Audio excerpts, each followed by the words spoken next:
Halo semuanya, pada video ini kami akan menjelaskan tentang materi peta dalam ilmu geografi. Ilmu pengetahuan geografi sangat erat kaitannya dengan wilayah, lokasi, dan ruang. Penjelasan tentang wilayah, lokasi, dan ruang dapat dipresentasikan dengan peta. Oleh karena itu, ilmu pengetahuan geografi sangat berhubungan dengan peta. Adapun cabang ilmu geografi yang mempelajari tentang proses pemetaan yaitu disebut dengan kartografi. Dan lalu, seorang ahli pemetaan atau orang yang membuat peta disebut dengan kartografer. Baik, selanjutnya kita akan mempelajari lebih lanjut lagi tentang peta. Simak dengan baik ya. Pengertian peta. Peta merupakan salah satu alat yang penting bagi ilmu pengetahuan geografi. Pengertian peta secara umum adalah rupa permukaan bumi yang digambarkan menggunakan suatu sistem proyeksi dengan skala tertentu, sehingga dapat disajikan di bidang datar.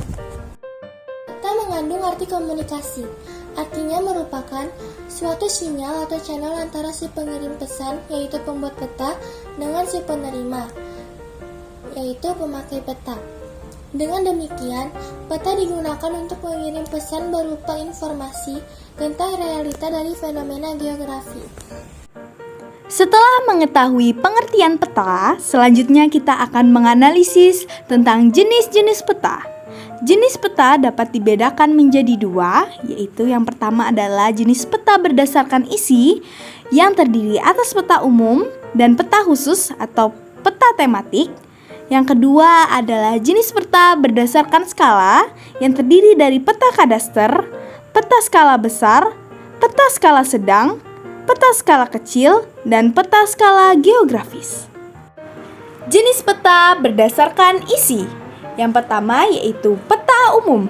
Peta umum adalah peta yang memberikan gambaran permukaan bumi secara umum, seperti bentuk morfologi, sungai, gunung, permukiman, jalan, dan unsur-unsur geografis lainnya. Contoh dari peta umum adalah peta rupa bumi Indonesia yang dikeluarkan oleh Badan Informasi Geospasial dan peta-peta yang terdapat di dalam atlas. Yang kedua adalah peta khusus atau peta tematik.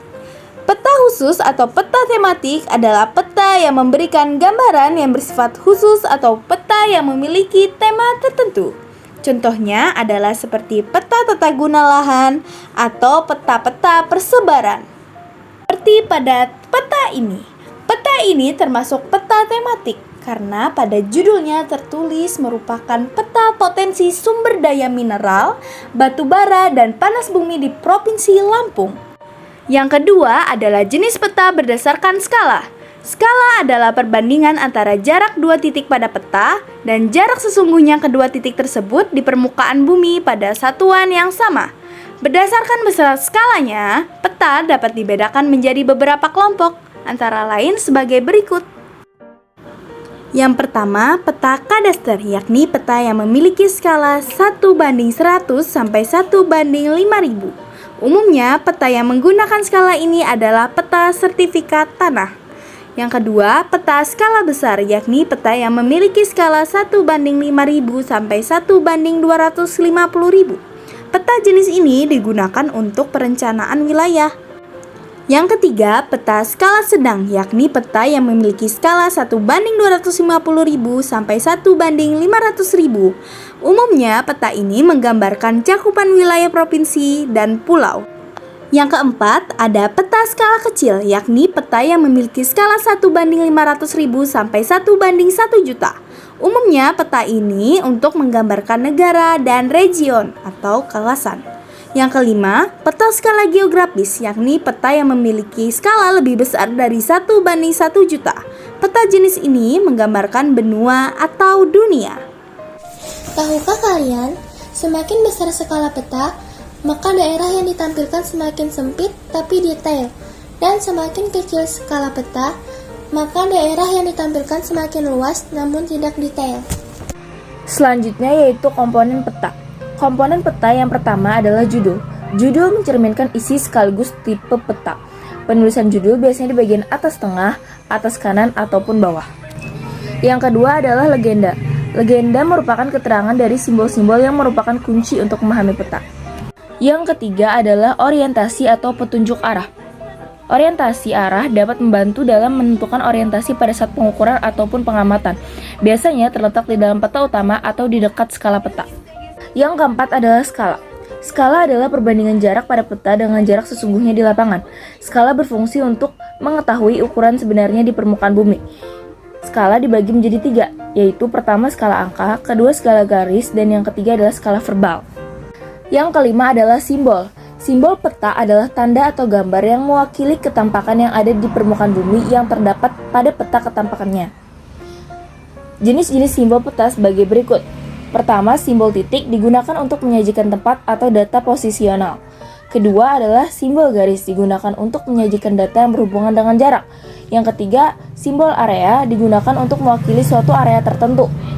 Yang keempat adalah simbol aliran digunakan untuk menyatakan alur atau gerak. Kelima, simbol batang digunakan untuk menyatakan suatu harga. Keenam, simbol lingkaran digunakan untuk menyatakan kuantitas atau jumlah dalam bentuk persentase. Dan yang terakhir, yang ketujuh adalah simbol bola digunakan untuk menyatakan volume. Makin besar simbol bola menunjukkan volume makin besar dan sebaliknya. Komponen yang keenam adalah warna peta. Warna peta digunakan untuk membedakan ketampakan atau objek di permukaan bumi. Pertama, warna hijau. Warna hijau menunjukkan suatu daerah yang memiliki ketinggian kurang dari 200 meter. Kedua, warna merah. Warna merah menunjukkan jalan kereta api atau gunung aktif.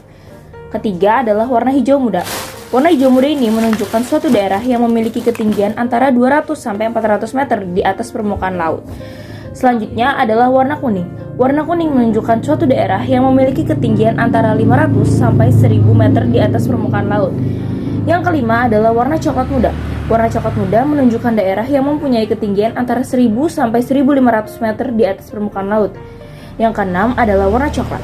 Warna coklat menunjukkan daerah yang mempunyai ketinggian lebih dari 1500 meter di atas permukaan laut. Ketujuh, warna biru. Warna biru keputihan menunjukkan warna ketampakan perairan. Warna biru keputihan ini menunjukkan wilayah perairan yang kedalamannya kurang dari 200 meter. Selanjutnya yaitu warna biru muda. Warna biru muda menunjukkan wilayah perairan laut yang mempunyai kedalaman antara 200 sampai 2000 meter. Dan yang terakhir yaitu warna biru tua. Warna biru tua menunjukkan wilayah perairan laut dengan kedalaman lebih dari 2000 meter. Komponen yang selanjutnya yaitu tipe huruf atau lettering. Lettering berfungsi untuk mempertebal arti dari simbol-simbol yang ada. Yang kedelapan yaitu garis astronomis. Garis astronomis terdiri atas garis lintang dan garis bujur. Garis lintang adalah garis yang melintang dari arah barat ke timur atau dari timur ke barat. Sedangkan garis bujur adalah garis yang membujur dari arah utara ke selatan ataupun dari selatan ke utara. Selanjutnya yaitu inset. Inset adalah peta kecil yang disisipkan di peta utama. Selanjutnya, garis tepi peta. Garis tepi terletak di bagian tepi. Garis tepi ini berguna untuk membantu peta agar terlihat lebih rapi. Kemudian yang terakhir yaitu sumber dan tahun pembuatan. Sumber peta adalah referensi dari mana data peta diperoleh. Adapun proses pembuatan peta yaitu 1. Mengumpulkan data, seperti peta dasar dan data pendukung lainnya. 2. Melakukan pemetaan dapat dilakukan secara digital ataupun manual.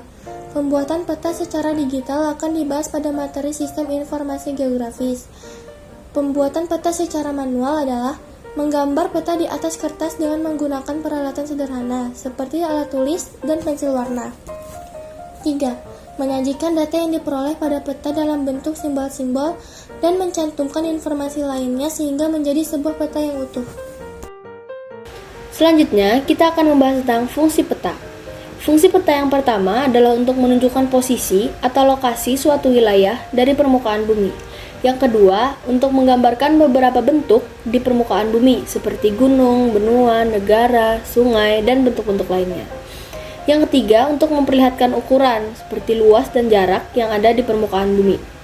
Yang keempat, untuk mempelajari hubungan timbal balik di antara fenomena-fenomena atau gejala-gejala geografi di permukaan bumi. Dan yang terakhir adalah untuk menyajikan data mengenai potensi suatu daerah. Peta memiliki manfaat dalam beberapa bidang. Yang pertama dalam bidang pertanian, yaitu untuk menentukan wilayah yang sesuai untuk lahan pertanian tertentu.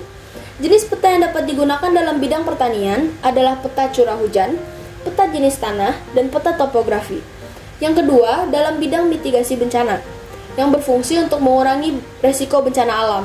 Jenis peta yang dapat digunakan seperti peta rawan bencana. Dan yang ketiga, dalam bidang tata ruang wilayah, yang dapat digunakan untuk menentukan pola keruangan seperti pola lindung dan ruang budidaya, dan struktur ruang seperti pola pemukiman dan jaringan jalan, agar tepat dan sesuai dengan kondisi fisik dan penduduk di wilayah tersebut. Jenis peta yang dapat digunakan dalam bidang tata ruang wilayah adalah peta tata guna lahan, peta jaringan jalan, peta kepadatan penduduk, dan peta ruang terbuka hijau. Berakhir sudah video pembelajaran dari kami tentang peta dalam ilmu geografi. Terima kasih telah menonton dan semoga bermanfaat.